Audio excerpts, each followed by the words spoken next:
اعوذ باللہ من الشیطان الرجیم بسم اللہ الرحمن الرحیم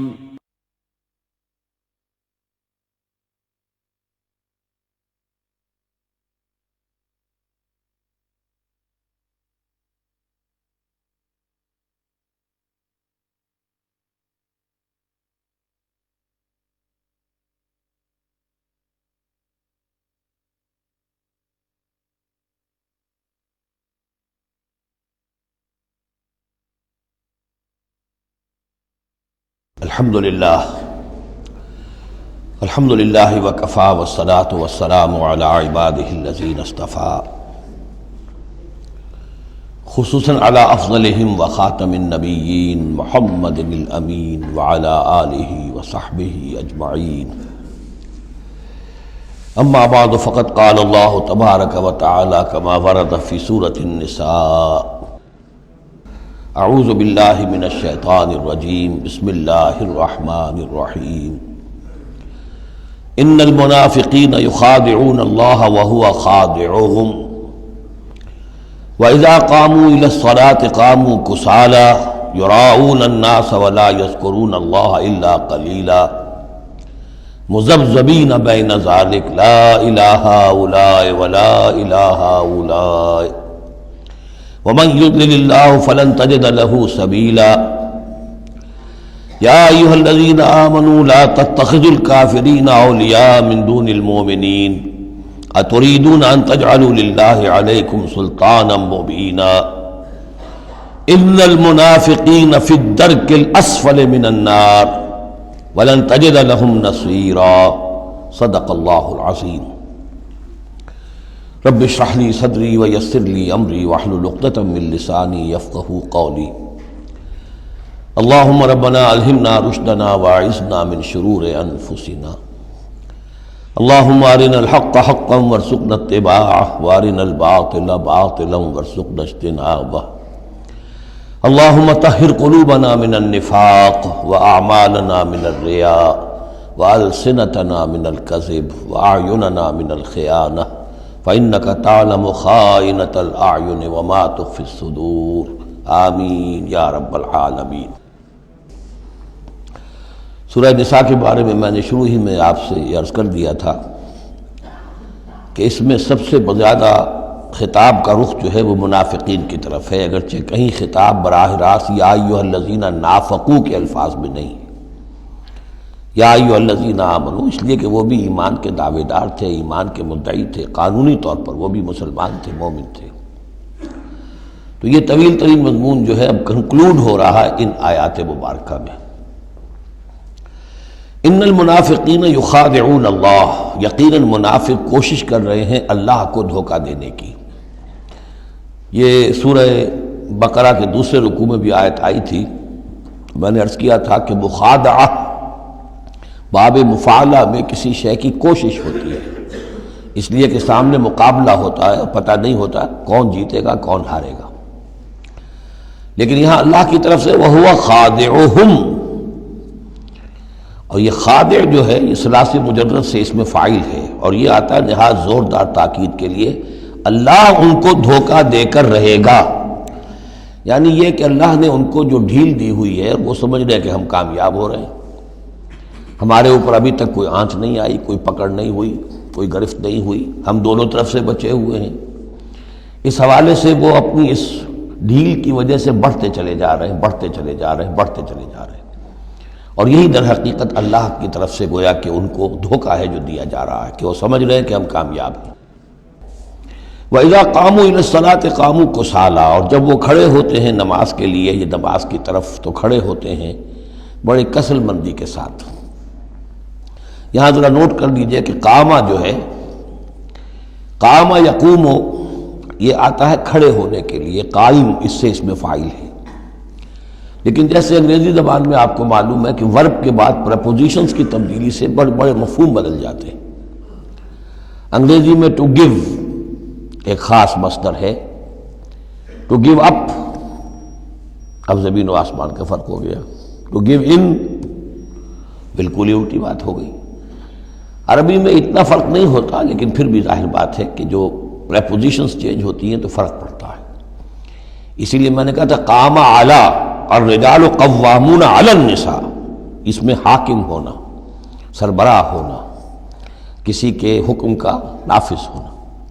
قام الی کسی شے کے لیے کھڑے ہونا، کسی شے کی طرف کھڑے ہونا، کوئی کام کرنے کا ارادہ کرنا۔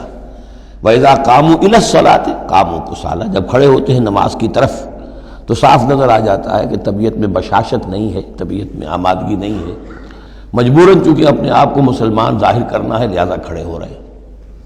قام بے ہم نے پڑھا تھا، قوامین بالقسط، قائما بالقسط اللہ کی شان ہے، کسی شے کو قائم کرنا۔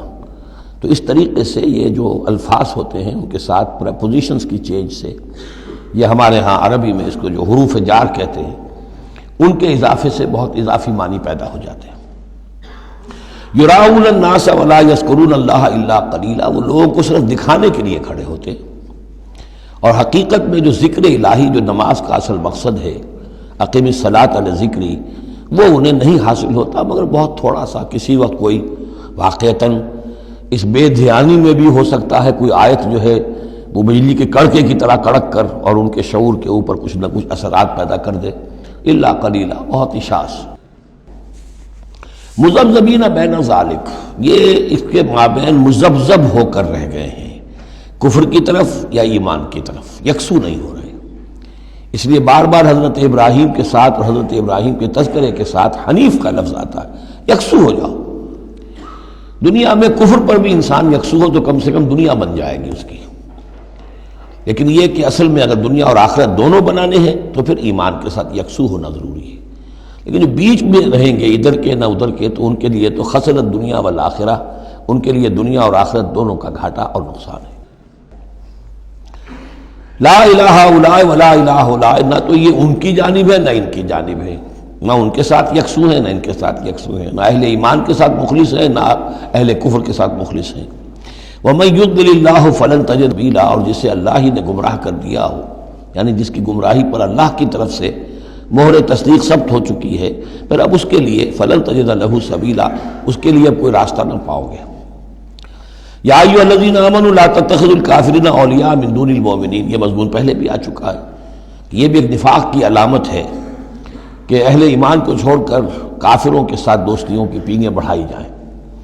اہل ایمان بت بناؤ کافروں کو اپنے حمایتی اور مددگار اور دوست اور بھیدی مسلمانوں کو چھوڑ کر۔ اتریدون ان تجعلوا للہ علیکم سلطانا مبینا، کیا تم چاہتے ہو کہ تم اپنے خلاف اللہ کے ہاتھ میں ایک دلیل دے دو، حجت دے دو؟ یعنی اللہ تعالیٰ جب محاسبہ کرے گا آخرت میں تو اس دلیل کا کیا جواب دو گے کہ تمہاری دوستیاں کافروں کے ساتھ تھی؟ تو یہ تو حجت قاطع بن جائے گی تمہارے خلاف، علیکم سلطان مبینہ، یہ حجت قاطعہ ہوگی تمہارے خلاف۔ اب یہ آ رہی آیت ایک اعتبار سے یہ منافقین کے حق میں قرآن حکیم کی سخت ترین آیت ہے، اگرچہ جو سخت ترین آیت بعض اعتبارات سے بلکہ ایک خاص لطیف پہلو سے سخت تر جو آیت ہے وہ سورہ توبہ میں آئے گی۔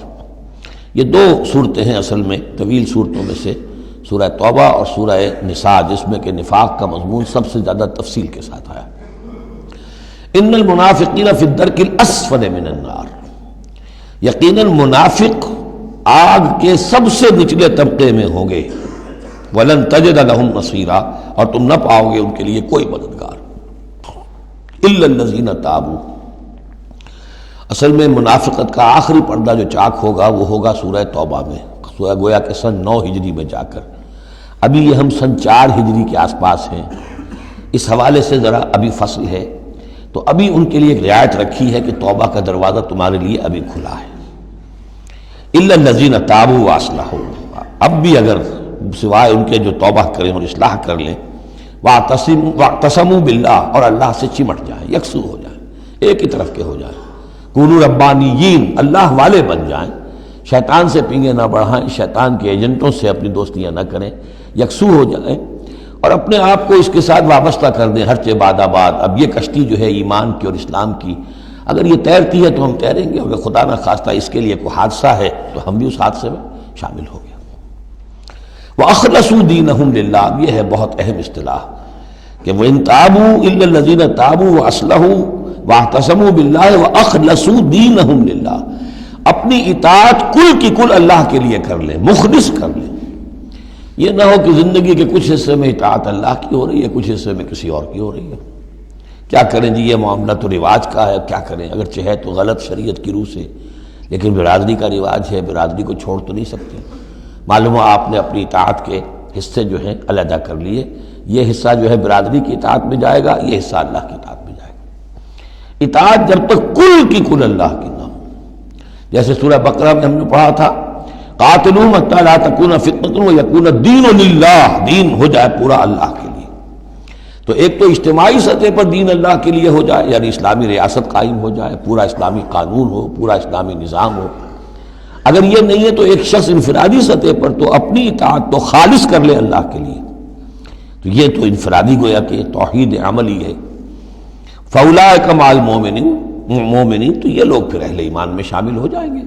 یعنی ابھی پوائنٹ آف نو ریٹرن نہیں ہے ابھی سب کے لیے، بہت سے لوگ تو پہنچ چکے، لیکن پھر بھی ابھی توبہ کا دروازہ کھلا ہے۔ وَسَوْفَ يُؤْتِ اللَّهُ الْمُؤْمِنِينَ أَجْرًا عَظِيمًا، اور جہاں تک مومنین کا تعلق ہے تو اللہ تعالیٰ اہل ایمان کو تو ان قریب بہت بڑا اجر عطا فرمائے گا۔ اب یہ اپیل کے انداز میں بھی آخری بات ہے، مَا يَفْعَلُ اللَّهُ بِعَذَابِكُمْ، سوچو اے منافقو اللہ تمہیں عذاب دے کر کیا لے گا۔ اللہ کو سیڈسٹ ہستی نہیں ہے معاذ اللہ کہ اسے لوگوں کو دکھ پہنچا کر خوشی ہوتی ہو۔ ایسے پرورٹڈ انسان ہوتے ہیں، ان کی شخصیتیں مست ہو چکی ہوتی ہیں، جو دوسروں کو تکلیف میں دیکھتے ہیں تو خوش ہوتے ہیں، دوسروں کو تکلیف پہنچا کر، کوفت پہنچا کر انہیں کچھ راحت حاصل ہوتی ہے۔ تو اللہ معاذ اللہ ایسا نہیں ہے۔ ما یفعل اللہ بعذابکم، اللہ کیا لے گا تم سے، تمہیں عذاب دے کر، ان شکرتم وآمنتم، اگر تم شکر کی روش اختیار کرو، ایمان کی روش اختیار کرو۔ وکان اللہ شاکرا علیما، اللہ تو بہت ہی قدردانی فرمانے والا ہے، قدر افزائی فرماتا ہے۔ جو بندہ اس کے لیے کوئی کام کرے، محنت کرے، اللہ تعالیٰ اس کی قدر فرماتا ہے، اور جو بھی وہ کچھ کرتا ہے اس کے علم میں ہوتا ہے۔ کوئی شے ایسی نہیں ہے کہ جو ان اکاؤنٹڈ رہ جائے گی کہ میں نے یہ بھی کیا تھا اللہ کے لیے لیکن اس کا اجر مجھے نہیں ملا۔ اب جو یہ آخری حصہ ہے سورہ مبارکہ کا، اس میں بعض مضامین بہت ہی اہم ہیں بنیادی فلسفہ دین کے اعتبار سے۔ سب سے پہلی بات تو پھر آ رہی ہے وہی جو تمدنی اور معاشرتی معاملات ہوتے ہیں۔ معاشرے کے اندر کسی بری بات کا بلند آواز سے کہنا، کسی بری بات کا چرچا کرنا بالفعل کوئی اچھی بات نہیں ہے، لیکن اس میں ایک استثناء ہے۔ کسی مظلوم کا معاملہ یہ ہے کہ اس کے دل سے اگر جلے کٹے الفاظ میں نکل جائیں کسی کے لیے تو وہ اللہ کنڈون کرے گا، معاف کر دے گا۔ لا يحب اللہ الجہر بالسوء من القول، اللہ کو بالکل پسند نہیں ہے کہ کسی بات کو بلند آوازی سے کہا جائے، بری بات کو، الا من ظلم، سوائے اس کے جس پر ظلم ہوا ہے، جس کا دل دکھا ہے۔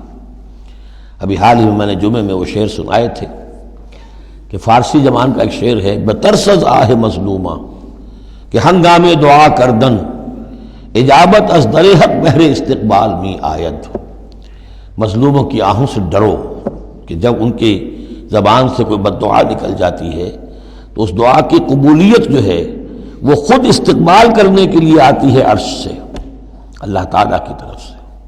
تو اس کا ترجمہ بھی اردو میں شعر ہی میں موجود ہے، ڈرو مظلوم کی آہوں سے جب اٹھتی ہیں سینوں سے، قبولیت ہے کرتی خیر مقدم چرخ سے آ کر۔ تو مظلوم کا مسئلہ یہ ہے کہ اس کو اس کی بھی اجازت ہے۔ وَكَانَ اللَّهُ سَمِيعًا عَلِيمًا، اللہ سب کچھ سننے والا ہے اور سب کچھ جانتا ہے، اسے معلوم ہے جس کے دل سے یہ آواز نکلی ہے وہ کتنا دکھا ہوا ہے، اس کے احساسات کتنے مجروح ہوئے۔ ان تبدوا خیرا او تخفوہ او تعفوا عن سوء فإن اللہ کان عفوا قدیرا، جہاں تک تو خیر کا معاملہ ہے تم اسے بلند آواز سے کہو، ظاہر کرو یا چھپاؤ، برابر کی بات ہے۔ اللہ تعالیٰ کے لیے خیر تو خیر ہی ہر حال میں ہے، عیاں ہو یا خفیہ ہو۔ اور تعفو عن سوء، لیکن یہ ذرا اونچا مسئلہ ہے، اور اگر تم برائی کو سے معاف کر دیا کرو۔ اب یہ اپیل کے انداز میں ہے، مظلوم سے بھی کہا جا رہا ہے کہ اگرچہ تمہیں چھوٹ ہے یہ کہ تم پر گرفت نہیں ہوگی، لیکن تم ایک اس سے اعلیٰ تر اور بلند تر رتبہ ہے، اسے کیوں نہیں حاصل کرتے؟ اور تعفو عن سوء، کہ تم کسی برائی کے درگزر کرو، معاف کر دو۔ فإن اللہ عفوا قدیرا، تو یقیناً اللہ تعالیٰ بھی معاف فرمانے والا ہے اور قدرت رکھنے والا ہے۔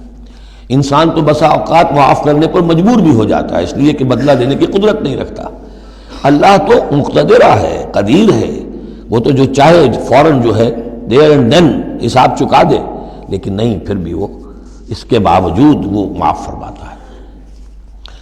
اب پھر یہ بہت اہم مضمون آ گیا ہے، وحدت الادیان کا جو ایک بنیادی جڑ ہے، اس کی جڑ کو یہاں کاٹی جا رہی ہے۔ غلط فلسفہ جو وحدت ادیان کا، میں نے آپ کو بتایا تھا کہ فلسفہ وحدت ادیان کا ایک حصہ صحیح ہے کہ اوریجن سب کا ایک ہے، لیکن یہ کہ اب جو شکلیں ہیں ان کی وہ ایک ہے، اس سے بڑی حماقت اور جہالت اور ضلالت اور گمراہی اور کوئی نہیں۔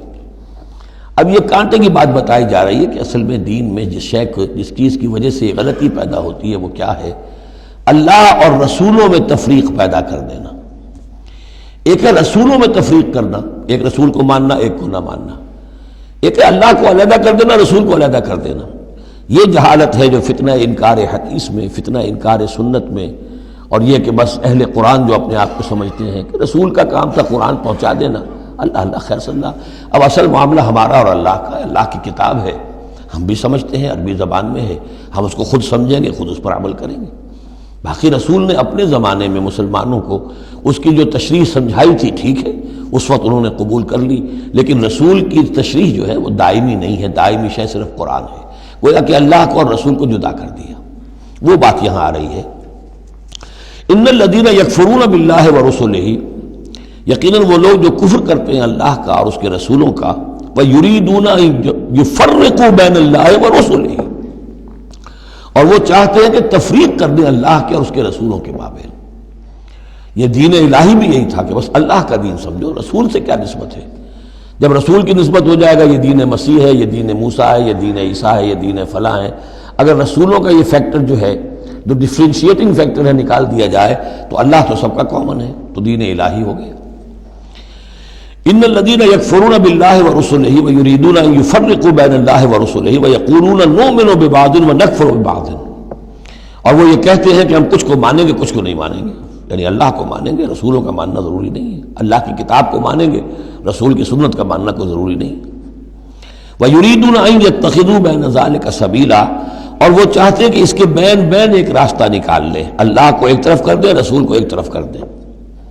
اولئک ھم الکافرون حقا، یہ لوگ کٹر کافر ہیں، ان کے کافر ہونے میں کوئی شک نہیں، یہ حق کہ یہ کافر ہیں۔ وَأَعْتَدْنَا لِلْكَافِرِينَ عَذَابًا مُهِينًا، اور ہم نے ایسے کافروں کے لیے بڑا اہانت آمیز عذاب تیار کر رکھا ہے۔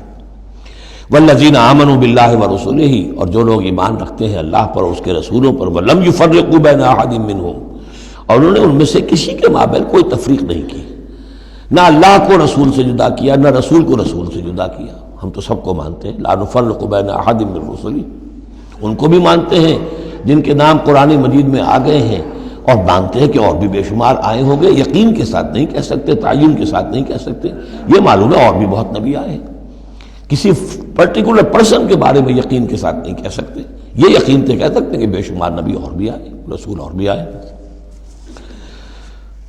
لم يفرقوا بین احد منهم اولئک سوف یؤتیہم اجورہم، یہ وہ لوگ ہیں کہ جنہیں اللہ تعالیٰ ان کے اجر عطا فرمائے گا، وکان اللہ غفور الرحیم، اور یقیناً اللہ تعالیٰ غفور الرحیم ہے۔ یسألک اہل الکتاب ان تنزل علیہم کتاب من السماء، یہ اہل کتاب، یہ یہودی ہے، محمد صلی اللہ علیہ وسلم آپ سے مطالبہ کر رہے ہیں کہ ان پر ایک کتاب آسمان سے اتاری جائے، یعنی جیسے تورات اتری تھی۔ آپ تو کہتے ہیں مجھ پر وحی آتی ہے، کہاں لکھی ہوئی ہے وہ وحی، کون لایا ہے ہمیں تو پتہ نہیں۔ موسیٰ کو تو وہ لکھی ہوئی ملی تھی اور وہ پتھر کی تختیوں میں لے کر آئے تھے۔ یسألک اہل الکتاب ان تنزل علیہم کتاب من السماء فقد سألوا موسیٰ اکبر من ذلک، تو اے نبی آپ فکر نہ کریں، ان کی پرواہ نہ کریں، انہوں نے، ان کے آباء و اجداد نے موسیٰ سے اس سے بھی بڑھ کر مطالبے کیے تھے۔ فقالوا ارنا اللہ جہرۃ، یاد کرو کہ وہ اللہ سے، انہوں نے تو یہ مطالبہ بھی کیا تھا کہ ہمیں دکھاؤ اللہ کو عیاناً، ہم خود دیکھنا چاہتے ہیں۔ فاخذتهم الصاعقۃ بظلمهم، تو ان کی اس گناہ کی پاداش میں انہیں ایک کڑک نے آ پکڑا تھا۔ ثم اتخذوا العجل من بعد ما جاءتهم البینات، پھر یہ کہ ان لوگوں کی ناہنجاری کا یہ بھی اندازہ کرو کہ جبکہ واضح نشانیاں ان کے پاس آ چکی تھیں، 9 معجزے حضرت موسیٰ کے وہ دیکھ چکے تھے، پھر بھی انہوں نے بچڑے کی برت سے شروع کر دی۔ فَعَفَوْنَا عَنْ ذَلِكَ، ہم نے ان تمام چیزوں سے درگزر کیا۔ وَآتَيْنَا مُوسَىٰ سُلْطَانًا مُبِينًا، اور ہم نے موسیٰ کو غلبہ عطا کیا، واضح غلبہ، فرعون اور اس کے علاوہ لشکر کو ان کی نگاہوں کے سامنے غرق کر دیا۔ وَرَفَعْنَا فَوْقَهُمُ الطُّورَ بِمِيثَاقِهِمْ، اور ہم نے ان کے سروں پر معلق کر دیا تھا طور کو، پہاڑ کو، جبکہ ان سے عہد لیا جا رہا تھا۔ وَقُلْنَا لَهُمُ ادْخُلُوا الْبَابَ سُجَّدًا، اور ہم نے کہا تھا کہ جب یہ شہر فتح ہو جائے تمہارے ہاتھوں، یریکو، تو اس میں داخل ہونا تو سروں کو جھکا کر۔ وَقُلْنَا لَهُمْ لَا تَعْدُوا فِي السَّبْتِ، اور ہم نے ان سے یہ بھی کہا تھا کہ سبت کا، ہفتے کا جو قانون ہے اس میں حد سے تجاوز نہ کرو۔ وَأَخَذْنَا مِنْهُمْ مِيثَاقًا غَلِيظًا، اور ہم نے ان تمام باتوں کے ان سے بڑے گاڑھے قول و قرار لیے تھے، بہت گاڑھے معاہدے کیے تھے۔ فَبِمَا نَقْضِهِمْ مِيثَاقَهُمْ، اب یہاں ان کے کچھ جرائم کی فہرست آ رہی ہے، اور یہاں یوں سمجھیے کہ مبتدا ہی کی تکرار ہو رہی ہے، اس میں جو خبر ہے وہ گویا کہ وہ محذوف ہے۔ یوں پہلے اگر سمجھ لیں گے تو بات یوں بنے گی، فَبِمَا نَقْضِهِمْ مِيثَاقَهُمْ لَعَنَّاهُمْ، تو انہوں نے جو ہمارے میثاق کو توڑا اور توڑتے رہے، جو بھی وعدے کیے تھے، ہم نے ان پر لعنت کر دی بس۔ لیکن یہ لعناہم اتنی واضح بات تھی کہ اس کو کہنے کی ضرورت نہیں آئی، بلکہ اور ان کے جرائم کی فہرست بیان ہو رہی ہے۔ فَبِمَا نَقْضِهِمْ مِيثَاقَهُمْ وَكُفْرِهِمْ بِآيَاتِ اللَّهِ، اللہ کے آیات کے انکار کے سبب سے، وَقَتْلِهِمُ الْأَنْبِيَاءَ بِغَيْرِ حَقٍّ، اور ان کا انبیاء کا قتل کر دینا بغیر حق، وَقَوْلِهِمْ قُلُوبُنَا غُلْفٌ، اور ان کے اس کہنے کی پاداش میں کہ ہمارے دل تو غلافوں میں بند ہیں، بل طبع اللہ علیہا بکفرہم، بلکہ حقیقت یہ ہے کہ اللہ نے ان کے اوپر مہر کر دی ہے ان کے کفر کے باعث۔ فلا یؤمنون الا قلیلا، ہاں واقعتاً اب وہ ایمان نہیں لائیں گے مگر بہت ہی شاذ۔ وبکفرہم وقولہم علی مریم بہتانا عظیما، اور بسبب ان کے اس کفر کے جو انہوں نے کیا اور جو انہوں نے مریم پر ایک بہتان عظیم لگایا، حضرت مریم سلام علیہا پر بہتان یہ لگایا کہ یہ زنا کیا ہے اور یہ یوسف نجار کا بیٹا ہے یہ مسیح، اگرچہ ان کے روایات کے مطابق یہ ہے کہ ان کی نسبت تھی، یوسف نجار بڑھئی تھے ایک، ان کے ساتھ حضرت مریم کی نسبت ہو چکی تھی لیکن وداعی نہیں ہوئی تھی، لیکن وداعی سے پہلے ہی ان کے مابین تعلق ہوا اور یہ بیٹا ہو گیا، تو یہ تو پھر ولد الزنا ہوا۔ یہ تھی اتنی بڑی بات تھی جو وہ کہتے ہیں، اور اس کو باقاعدہ پکچرز بنا کے امریکہ میں چلاتے ہیں، سن آف مین، تم جسے سن آف گاڈ کہتے ہیں وہ سن آف مین ہے۔ اب سن آف مین جو ہے اس کو سمجھ لیجئے کہ اس کا مطلب کیا ہوا پھر، کہ آؤٹ آف ویڈ لاک کی تو آخر ہوا نا، اس کا جو پیدا ہوا اگر حضرت مسیح تو وہ صحیح جائز ولادت سے تو نہ ہوا، اگر انسان کا بیٹا ہے۔ بہرحال اتنے بڑے بڑے بہتان لگائے۔ وَبِكُفْرِهِمْ وَقَوْلِهِمْ عَلَىٰ مَرْيَمَ بُهْتَانًا عَظِيمًا وَقَوْلِهِمْ إِنَّا قَتَلْنَا الْمَسِيحَ عِيسَى ابْنَ مَرْيَمَ رَسُولَ اللَّهِ، اور بسبب ان کے یہ کہنے کہ ہم نے قتل کیا مسیح کو، عیسیٰ ابن مریم کو، رسول اللہ، اللہ کے رسول کو۔ یہ رسول اللہ ان کا لفظ نہیں ہے، یہ اللہ کی طرف سے سائن آف ایکسکلیمیشن کے ساتھ، اچھا ان کا دعویٰ یہ ہے کہ انہوں نے اللہ کے رسول کو قتل کیا، جبکہ رسول تو قتل ہو ہی نہیں سکتا۔ کتب اللہ لأغلبن انا ورسلی، یہ تو اللہ کا فیصلہ ہے، طے شدہ لکھا ہوا ہے کہ میں اور میرے رسول تو غالب آ کر رہیں گے۔ تو ان کی تو یہ جرتیں ہیں کہ یہ سمجھتے ہیں کہ انہوں نے اللہ کے ایک رسول کو قتل کیا ہے۔ وما قتلوہ وما صلبوہ، ہرگز انہوں نے قتل نہیں کیا، نہ اسے سولی دی، ولیکن شبہ لہم، بلکہ اس کی شبیہ بنا دی گئی ان کے لیے، صورت بنا دی گئی، مشابہت کر دی گئی اس کے ساتھ ان کے لیے، کہ انہوں نے جس کو سمجھا ہے کہ وہ مسیح ہے، وہ مسیح نہیں تھا، وہ مسیح کی جگہ کوئی اور تھا، جو انجیل برنباس سے معلوم ہوتا ہے کہ جوڈاس اسکیریوٹ جو کہ حواریین میں سے ایک تھا، ویسے اس کی نیت اور تھی، بد نیتی نہیں تھی، وہ ایک لمبی بات ہو جائے گی، اس کا وقت دورہ قرآن میں نہیں ہے، نیت اس کی کچھ اور تھی، لیکن اس نے گرفتار کرایا تھا، اور اس گرفتاری کے پاداش میں پھر اللہ تعالیٰ نے اس کی شکل جو حضرت مسیح کی بنا دی، اور حضرت مسیح کی جگہ وہ پکڑا گیا اور سولی چڑھا۔ وما قتلوه وما صلبوه ولكن شبه لهم وان الذين اختلفوا فيه لفي شك منه، اور جو لوگ اس کے بارے میں اختلاف میں پڑے ہوئے ہیں وہ شکوک و شبہات میں ہیں، انہیں خود پتہ نہیں کہ ہوا کیا، کیسے ہوا۔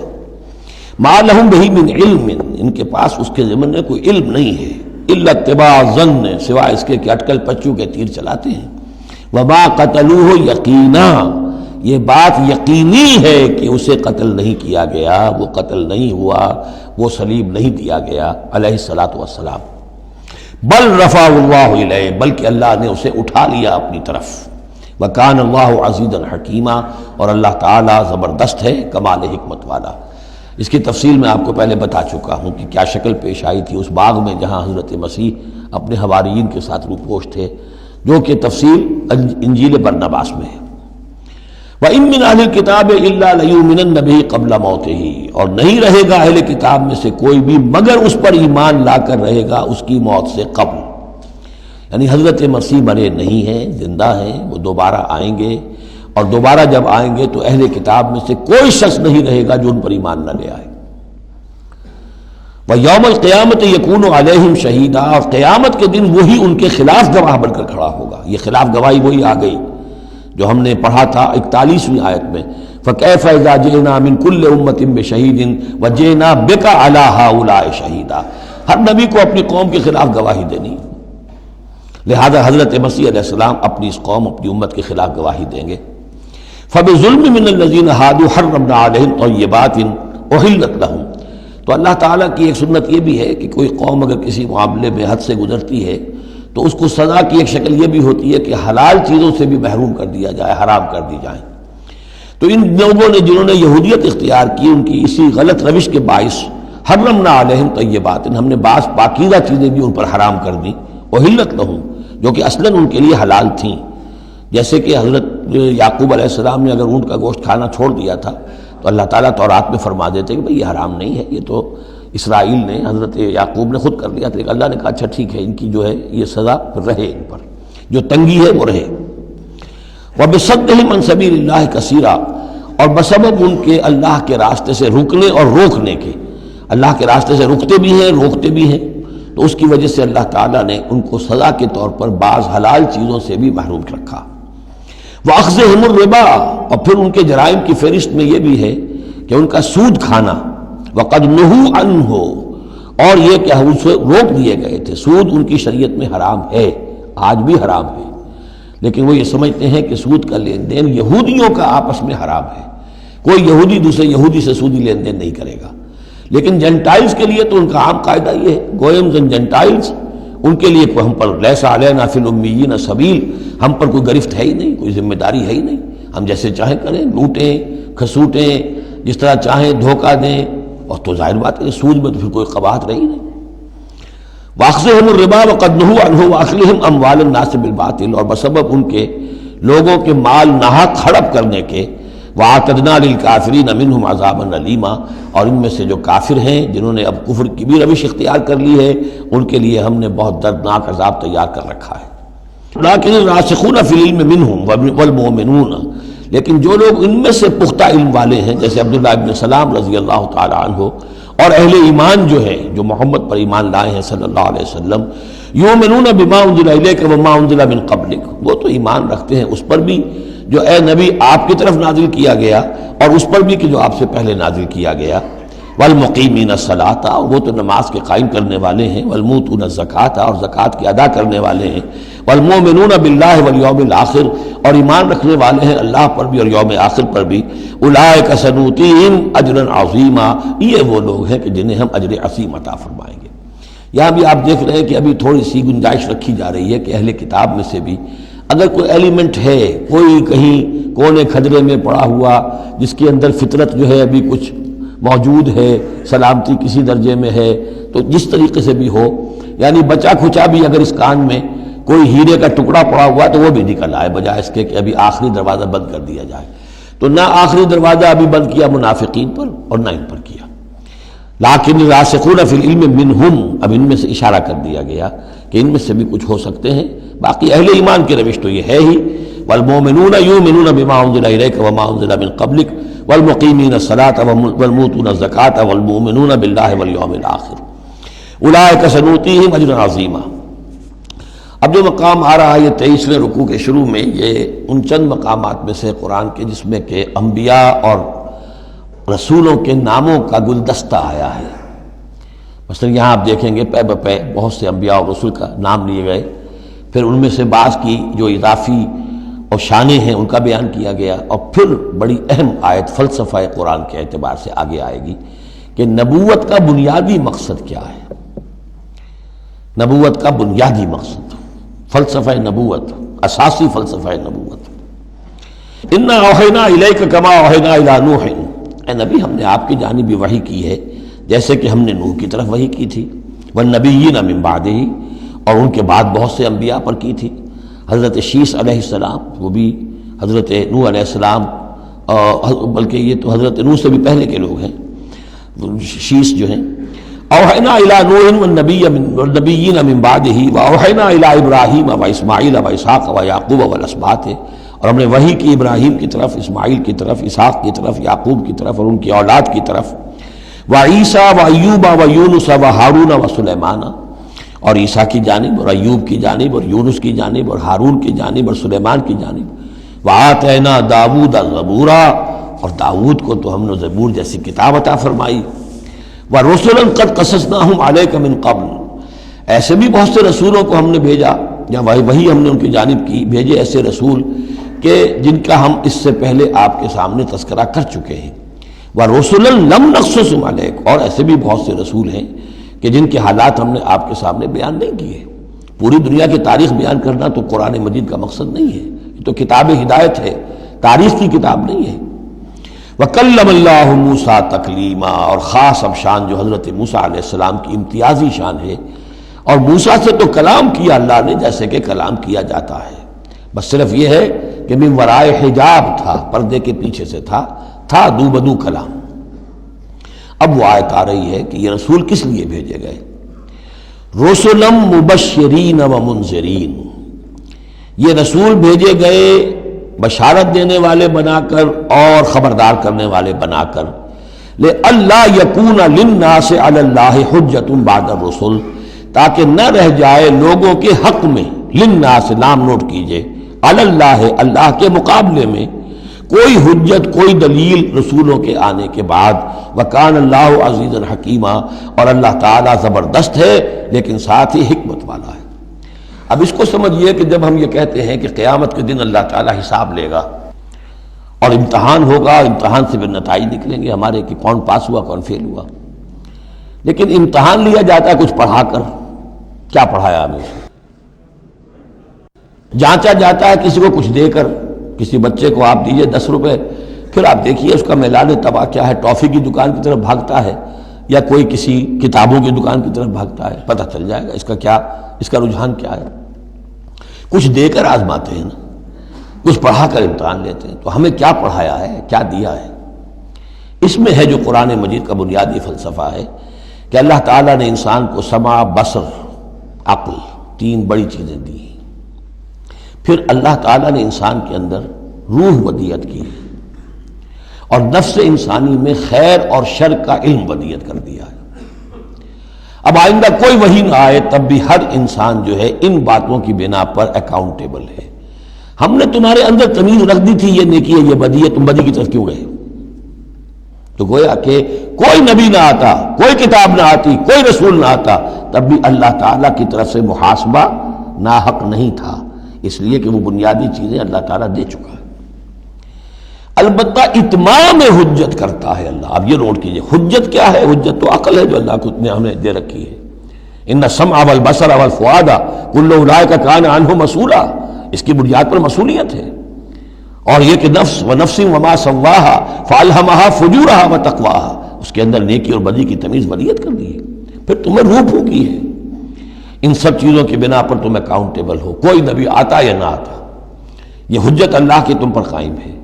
لیکن پھر بھی اللہ اتمام حجت کرنے کے لیے یہ اضافی شے ہے کہ اللہ نے تم ہی میں سے کچھ لوگوں کو چنا جو بڑے ہی اعلیٰ کردار کے لوگ تھے، تم جانتے تھے کہ یہ ہمارے ہاں کے بہترین لوگ ہیں، ان کے دامن کردار پر کوئی داغ دھبا نہیں ہے، ان کی سیرت و اخلاق تمہارے سامنے تھی کھلی کتاب کے مانند، ان کے پاس ہم نے اپنی وحی بھیجی، اور پھر تمہیں یہ کرو یہ نہ کرو یہ بھی بتا دیا۔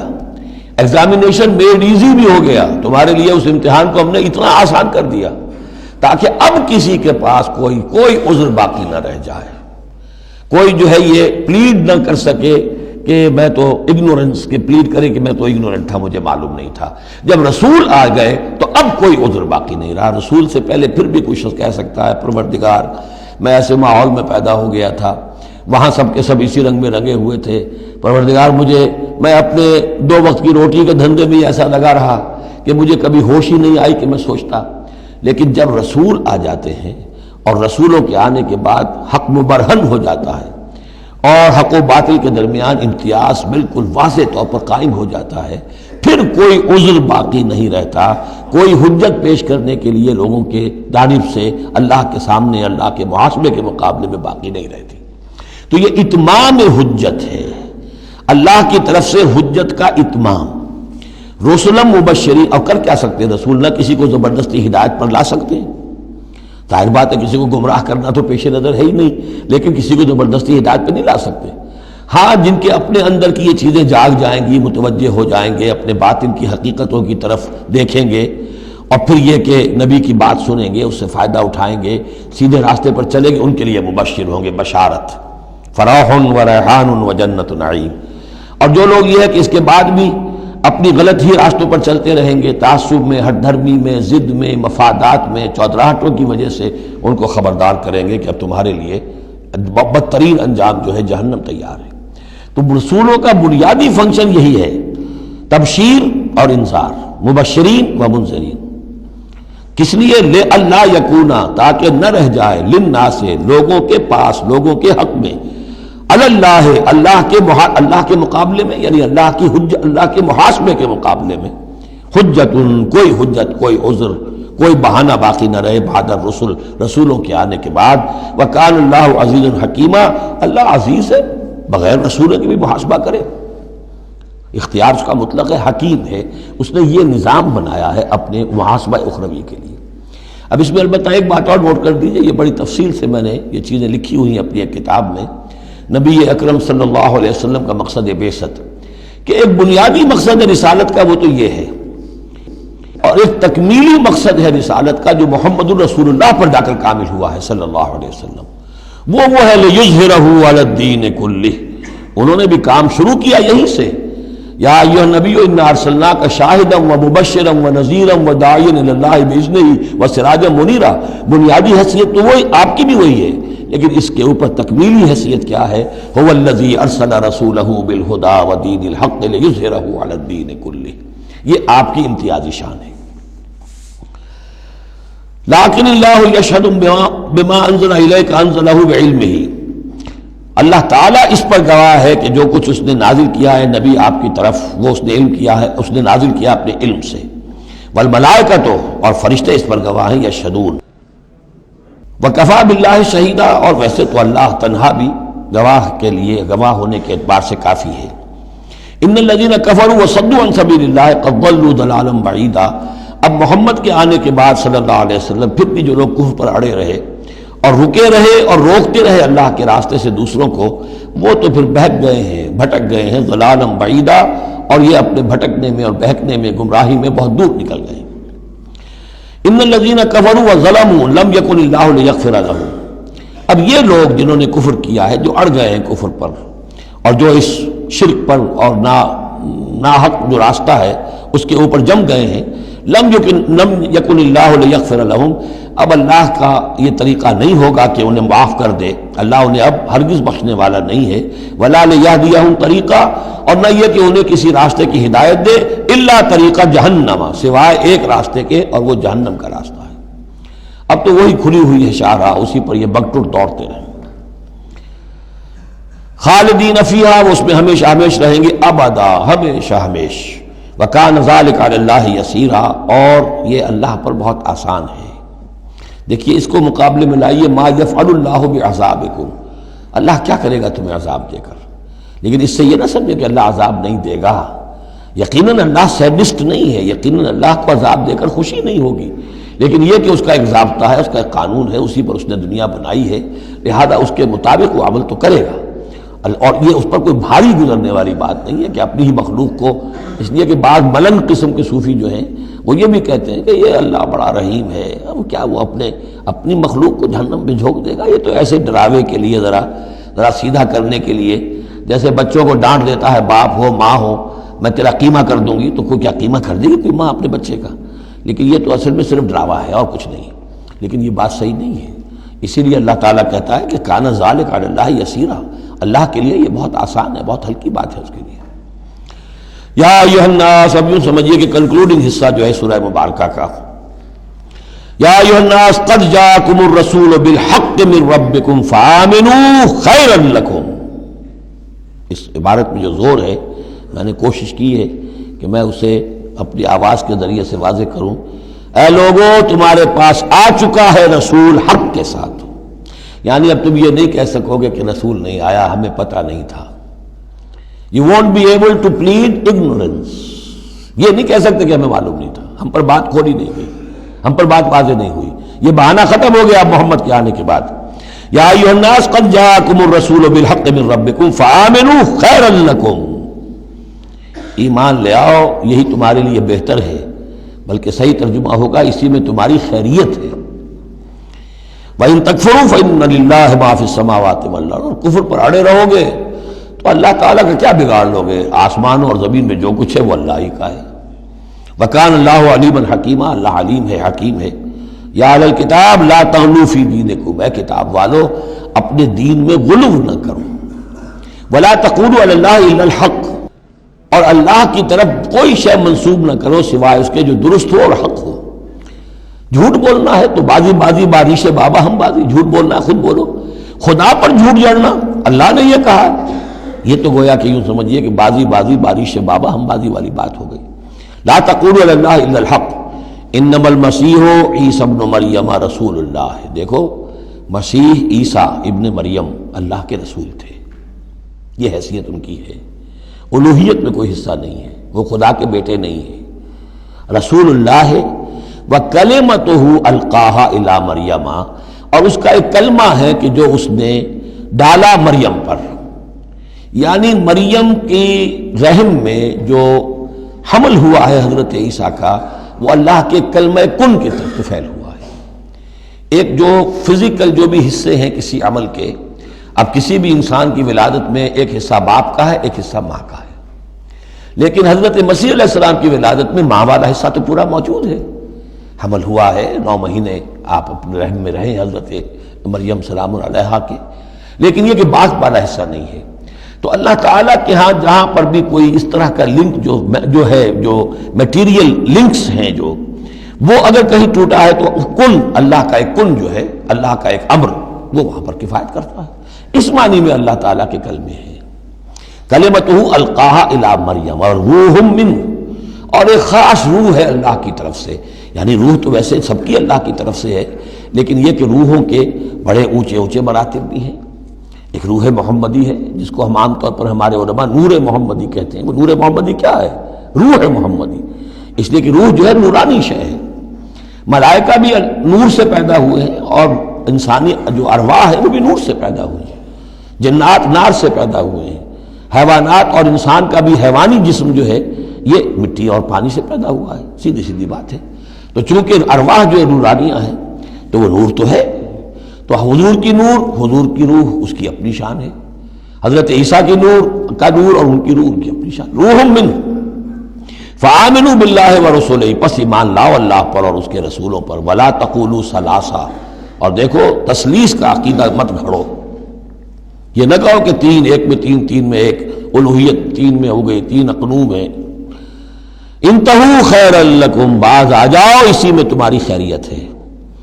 انما اللہ الہ واحد. جان لو اللہ تو ایک ہی الہ واحد ہے، تنہا ہے. سبحانہ ان یکون لہ ولد. وہ پاک ہے اس سے کہ اس کے کوئی بیٹا ہوتا یا اولاد ہوتی. لہ ما فی السماوات و ما فی الارض. آسمانوں اور زمین میں جو کچھ ہے اسی کا ہے، اس کی ملکیت ہے. وکفی باللہ وکیلا. اور اللہ کافی ہے بطور کارساز.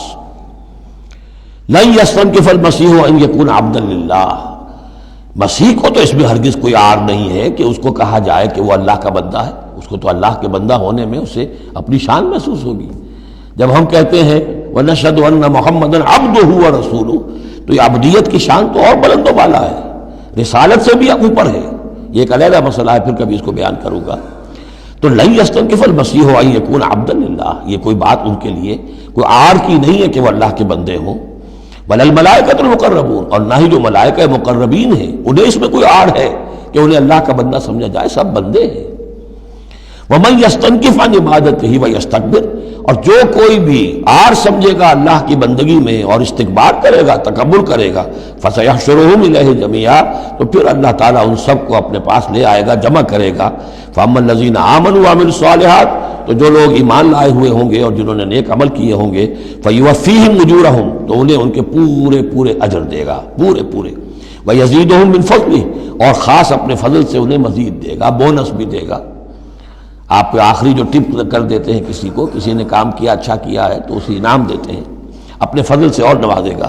وَأَمَّا الَّذِينَ اسْتَنكَفُوا وَاسْتَكْبَرُوا، اور جنہوں نے عبدیت کے اندر کوئی آر محسوس کی تھی اور تکبر کیا تھا، فَيُعَذِّبُهُمْ عَذَابًا أَلِيمًا، ان کو وہ عذاب دے گا بہت زبردست اور بہت دردناک۔ وَلَا يَجِدُونَ لَهُم مِّن دُونِ اللَّهِ وَلِيًّا وَلَا نَصِيرًا، اور وہ نہیں پائیں گے اپنے لیے اللہ کے سوا یا اللہ کے مقابلے میں نہ کوئی حمایتی نہ مددگار۔ یا ایھا الناس قد جاءکم برہان من ربکم، اے لوگو دیکھو آ چکی ہے تمہارے پاس برہان تمہارے رب کی طرف سے۔ اب یہ قرآن مجید کی طرف اشارہ ہو رہا ہے، اور برہان بھی قرآن جمع محمد مل کر برہان ہوں گے صلی اللہ علیہ وسلم، جیسے میں بیان کر چکا ہوں شروع میں تعارف قرآن میں کہ کتاب جمع رسول مل کر بینہ، حتیٰ تأتیہم البینہ، اور بینہ کیا ہے؟ رسول من اللہ یتلو صحفا مطہرۃ فیہا کتب قیمہ، وانزلنا الیکم نورا، اور ہم نے تمہاری طرف نور نازل کر دیا ہے۔ یہاں چونکہ لفظ کے ساتھ انزال آیا ہے، اس سے مراد لازماً قرآن مجید ہے۔ انزلنا الیکم نورا مبینا، انزلنا ہم نے نازل کر دیا ہے تمہاری طرف ایک روشن نور۔ فاما الذین آمنوا باللہ واعتصموا بہ، تو اب جو لوگ اللہ پر ایمان لائیں گے اور اس کے ساتھ چمٹ جائیں گے، یکسو ہو جائیں گے، خالص اللہ والے بن جائیں گے، مذبذب نہیں رہیں گے کہ ادھر اور ادھر، کبھی ادھر کبھی ادھر، نہ ادھر نہ ادھر، یہ نہیں ہوگی بات، بلکہ یہ کہ وہ پورے طرح یکسو ہو کر اللہ کے دامن سے وابستہ ہو جائیں گے۔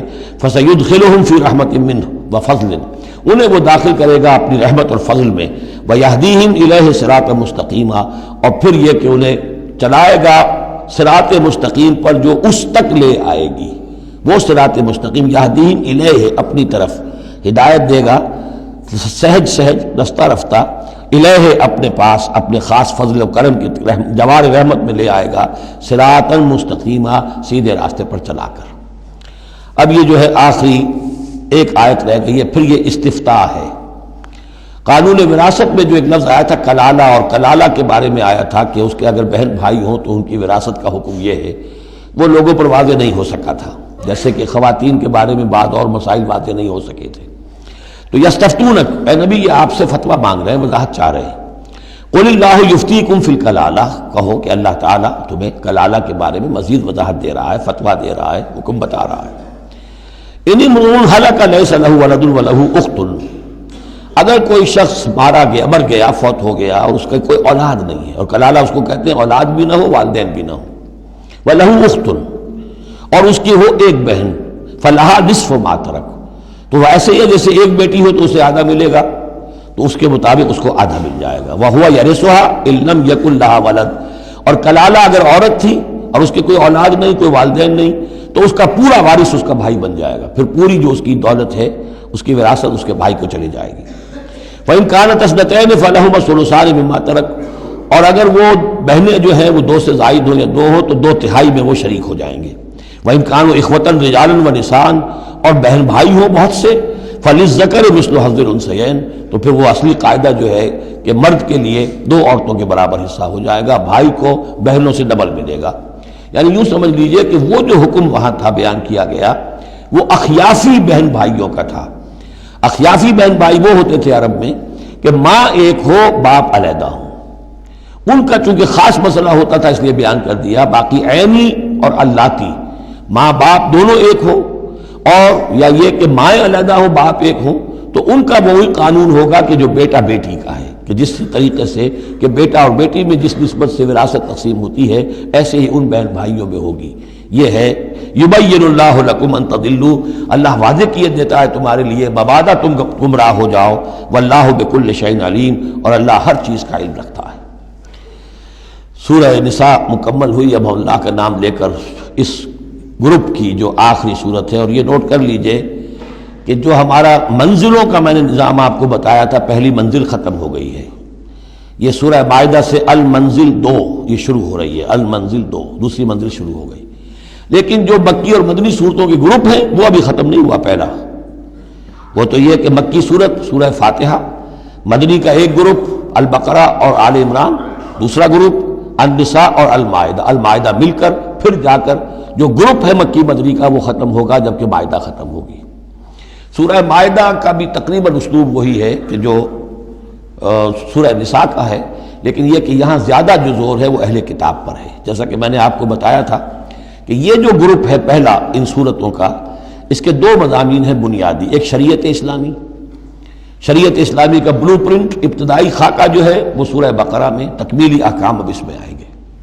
دوسرے اہل کتاب پر اتمام حجت اور آخری درجے میں دعوت، آخری فیصلہ کن باتیں جو ہیں وہ آپ کو اب ملیں گی اس سورہ مبارکہ میں. بسم اللہ الرحمن الرحیم. یا ایھا الذین آمنوا اوفوا بالعقود. سورہ نساء شروع ہوئی تھی یا ایھا الناس سے، اے لوگو. یہاں بس فرق یہ ہے کہ یا ایھا الذین آمنوا، اہل ایمان، اپنے عہدوں کو، معاہدوں کو، قول و قرار کو پورا کیا کرو. اب انہوں سمجھ لیجئے کہ سماجی زندگی جتنی انسان کی ہے وہ معاہدوں پر قائم ہے. Even marriage is a social contract. شادی کیا ہے؟ ایک معاہدہ ہے ایک مرد ایک عورت کے مابین ساتھ رہنے کا، ساتھ زندگی گزارنے کا. اس کے کچھ حقوق ہیں، کچھ فرائض ہیں.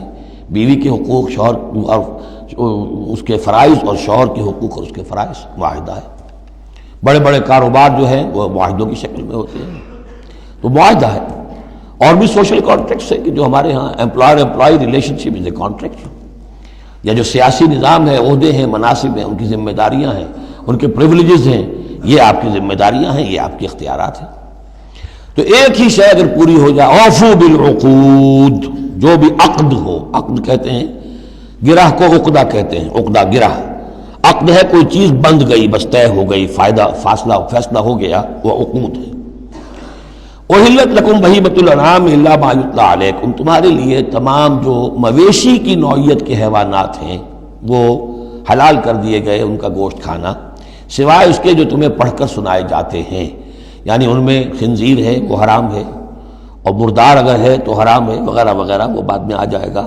لیکن باقی جو مویشی وہ ہوش نہیں، شیر چیتا جو وحشی ہیں یہ نہیں، جو مویشی قسم کے ہیں، ہرن ہے، نیل گائے ہے، اور اس طرح کی چیزیں جو بھی ہیں کہ جو عام طور پر وہ گوشت خور نہیں ہے بلکہ یہ کہ سبزے کے اوپر ان کا گزارا ہوتا ہے، یہ ساری چیزیں جو ہیں یہ تمہارے لیے حلال کی گئی. غیر محل الصید وانتم حرم. ایک تم پر پابندی ہے کہ اگر حج کے لیے احرام باندھا ہوا ہو یا عمرے کے لیے تو تم اس حالت میں شکار نہیں کر سکتے. ان اللہ یحکم ما یرید. یہ اللہ کا اختیار ہے، وہ فیصلہ کرتا ہے، حکم دیتا ہے جو چاہتا ہے. یا ایھا الذین آمنوا لا تحلوا شعائر اللہ ولا الشہر الحرام ولا الہدی ولا القلائد ولا عامین البیت الحرام. اہل ایمان مت بے حرمتی کرو اللہ کے شعائر کی، مت حلال کر لیا کرو، بے حرمتی کر دیا کرو اللہ کے شعائر کی، اور نہ حرمت والے مہینوں کی، اور نہ ہدی کے جانوروں کی، جو جانور لے کے جائے جاتے تھے کعبے کی طرف حج کے لیے یا عمرے کے لیے ساتھ لے کر جاتے تھے. ولا القلائد. اور ان کے گلوں کے اندر پٹے ڈال دیے جاتے تھے علامت کے طور پر کہ اب یہ کعبے کی طرف جا رہے ہیں. ولا عامین البیت الحرام. اور نہ وہ حاجی لوگ کہ جو بیت حرام کی طرف چل رہے ہیں، قصد کر رہے ہیں، جا رہے ہیں. اب وہ بھی ان کی بھی ایک نسبت ہو گئی ہے کہ یہ سفر کر رہے ہیں تو اللہ کے گھر کے مسافر ہیں. جیسے کہ وہاں آپ نے دیکھا ہوگا جو گئے ہیں کہ انہیں وہ کہتے ہیں مرحبا بضیوف الرحمن، کہ مرحبا ان لوگوں کو کہ جو رحمان کے مہمان ہیں. یعنی حاجی جو یہاں آئے ہیں وہ اصل میں اللہ کے مہمان ہیں، اللہ میزبان ہے.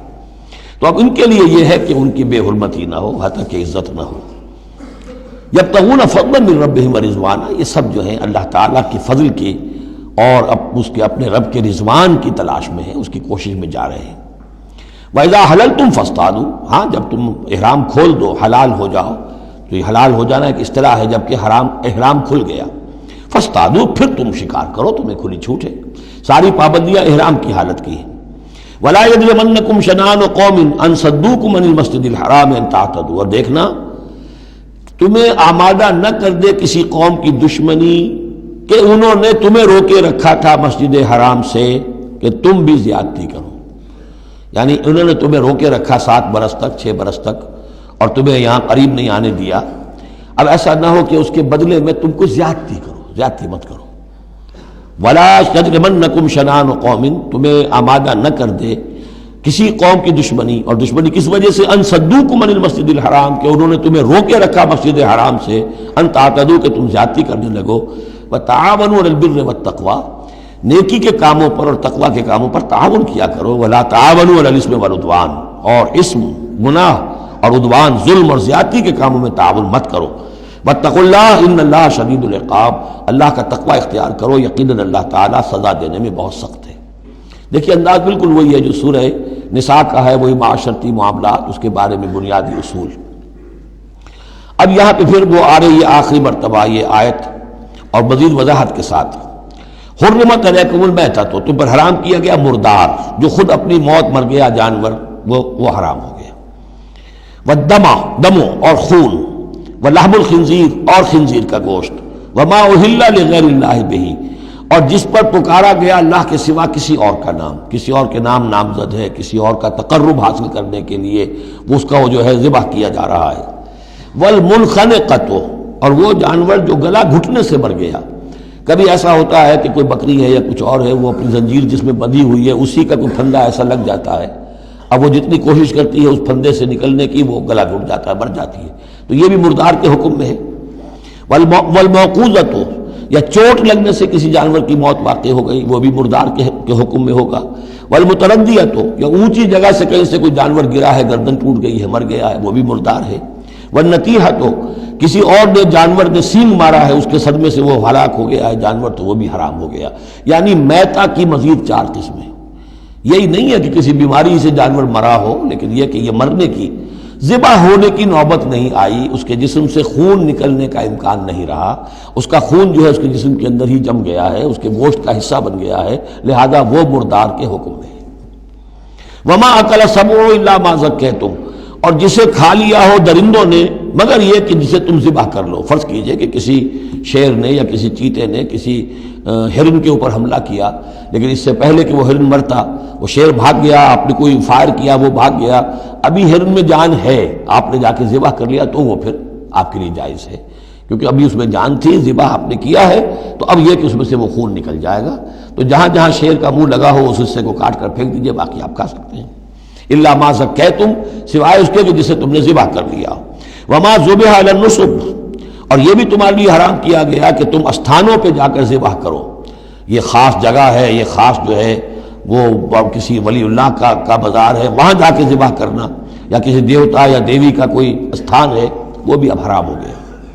وَأَن تَسْتَقْسِمُوا بِالْأَزْلَامِ، یا جوئے کے تیروں کے ذریعے سے تقسیم کرو، یہ بھی ایک جوئے کی شکل ہو جاتی تھی، وہ لوگ یہ کرتے تھے، قربانی اپنی کی، اس کے بعد گوشت کے ڈھیر لگا دیے، اب تیروں کے ذریعے سے جوا کھیل رہے ہیں، تو بڑے بڑے ڈھیر جو ہیں اس کے اندر داؤ پر لگ رہے ہیں۔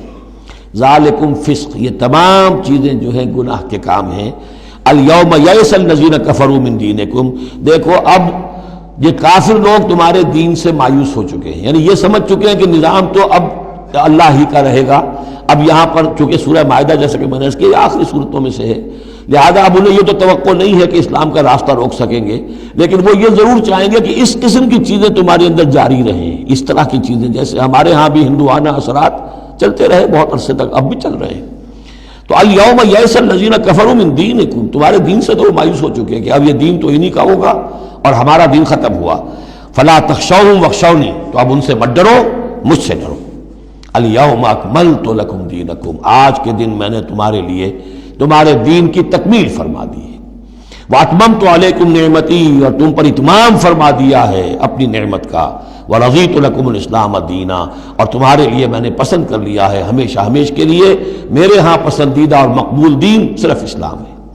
فمن اضطر فی مخمصۃ، اب یہ جو حکم دیا گیا تھا یہ چیزیں حرام ہیں، تو لیکن کوئی شخص اگر اضطرار میں آ جائے، شدید فاقہ ہے، بھوک ہے، جان نکل رہی ہے، غیر متجانف لاسم، اس میں گناہ کی طرف کوئی رجحان نہ ہو، کوئی شرارت دل کے اندر نہ ہو کہ میں نے واقعی یہ سور حرام ہے لیکن ذرا چکھ کے دیکھنا ہی ہے آج تو کیسا ہے، نہیں، جان پر بنی ہوئی ہے لیکن اس قسم کا خیال کوئی نہ ہو۔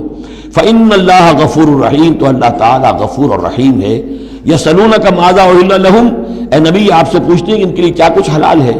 قل أحل لكم الطیبات، تمہارے لیے سب پاکیزہ چیزیں حلال کر دی گئیں۔ وما علمتم من الجوارح مکلبین تعلمونہن مما علمکم اللہ، اور جو تم چھوڑتے ہو سدھاتے ہو شکاری جانوروں کو، جنہیں تم چھوڑتے ہو شکار کے لیے، انہیں تم نے سدھایا ہے سکھایا ہے اس میں سے کہ جو اللہ نے تمہیں سکھایا ہے۔ فَكُلُوا مِمَّا أَمْسَكْنَا عَلَيْكُمْ، تو اب وہ اگر جا کر آپ نے کتا چھوڑا ہے، اس نے خرگوش کو پکڑ لیا ہے یا کسی اور جانور کو، فَإِنْ أَمْسَكْنَا عَلَيْكُمْ، اگر انہوں نے روکے رکھا ہے تمہارے لیے اس شکار کو تو اس کو کھاؤ، وَاذْكُرُوا اسْمَ اللَّهِ عَلَيْهِ، اس پر اللہ کا نام لو، وَاتَّقُوا اللَّهَ، اور اللہ تعالیٰ کا تقوی اختیار کرو، إِنَّ اللَّهَ سَرِيعُ الْحِسَابِ، یقیناً اللہ تعالیٰ حساب لینے میں بہت جلدی کرتا ہے، یا حساب لینے میں اسے دیر نہیں لگتی۔ بارک اللہ لی ولکم فی القرآن العظیم ونفعنی وإیاکم بالآیات والذکر